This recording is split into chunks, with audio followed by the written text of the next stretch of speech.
For the sign of Virgo, hello and welcome to my channel. Just remember the bottom cards are paired with the top cards.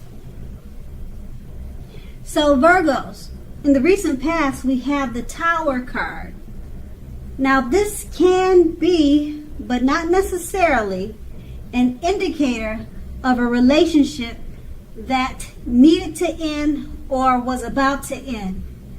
If you were in a relationship that you absolutely positively did not want to see come to an end, this was an important time for damage control and for clear communication. You needed to find out how your partner was doing and how they were feeling. Also, you should have made sure not to make any assumptions. Find out for sure. And the Tower card is paired with the Eight of Swords. Now, when it comes to love, this card points to a need to seriously reevaluate a relationship. You may have been sticking with someone that was actually not good for you. You probably figured it's better than nothing. If that was the case, you needed to rethink your thoughts, because we all know that being in an unhealthy relationship is much worse than being alone. So if you are, or if you were in the past looking for love, first you needed to look at how well you loved yourself. Someone else would not be able to come along and fix you. You needed to start where you were, or start working on you. And that would have been in the recent past. Now we move on to the present. We have the Queen of Wands. So the Queen of Wands, it can refer to a woman who has a lot of fire energy about her. She could be an Aries, Leo, Sagittarius. But it does not have to be. She could be other signs. But this card stands for those signs. So when we're not referring to an actual person, this card will stand for getting a lot accomplished. And often the focus is on work, career, but it could be relationships, friendships, family, but it's more so towards work. The Queen is a positive, uplifting energy. Now, if this does stand for actual female woman in your life, she's your good friend. She's your best friend. She's 100% on your side, even though she could probably seem sort of self-absorbed. If you are trying to conceive at this time, and this card appears in a reading, it's one of the most positive signs that there can be. Okay, and then that's with the Queen of Wands. And we move on to the Seven of Swords. Okay, so the Seven of Swords.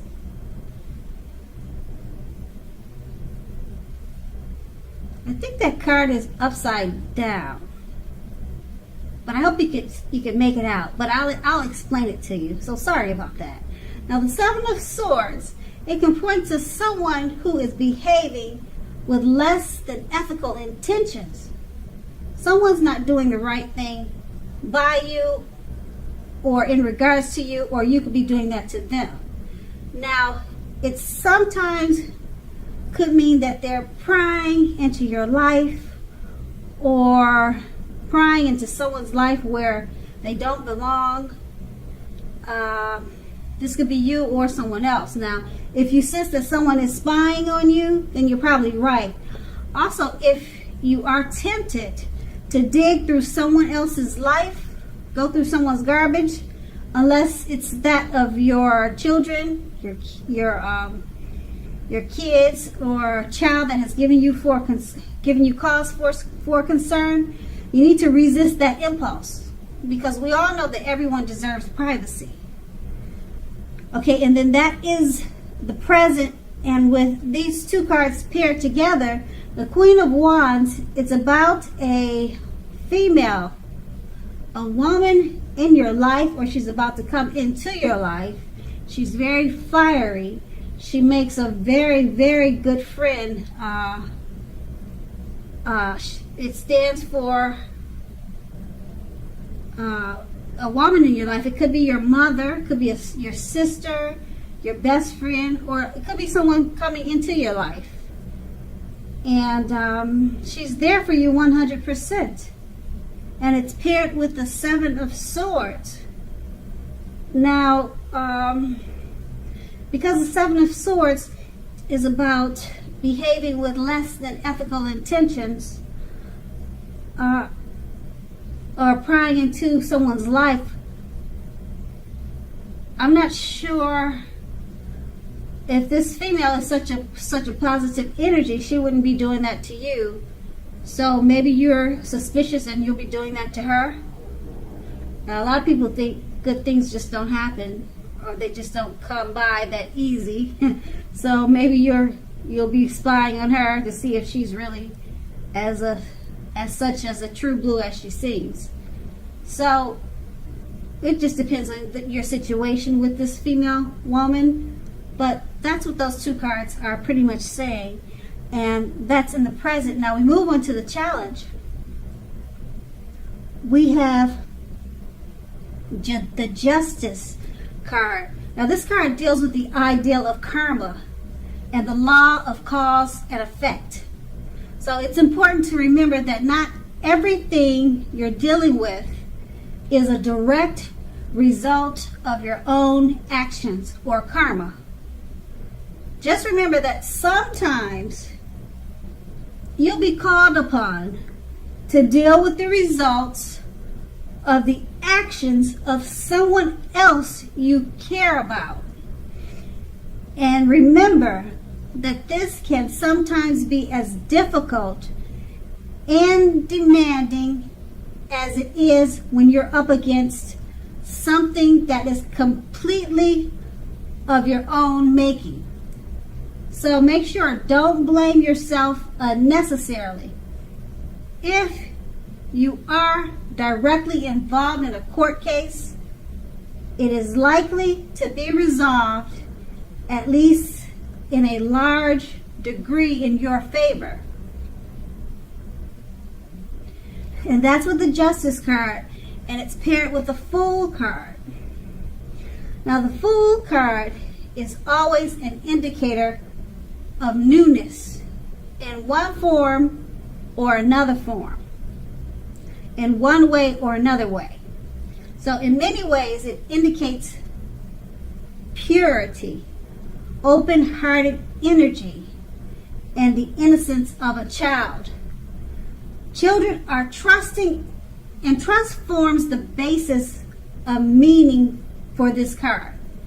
Now this is usually considered a positive card, but there are certain things, or maybe one thing in particular, and that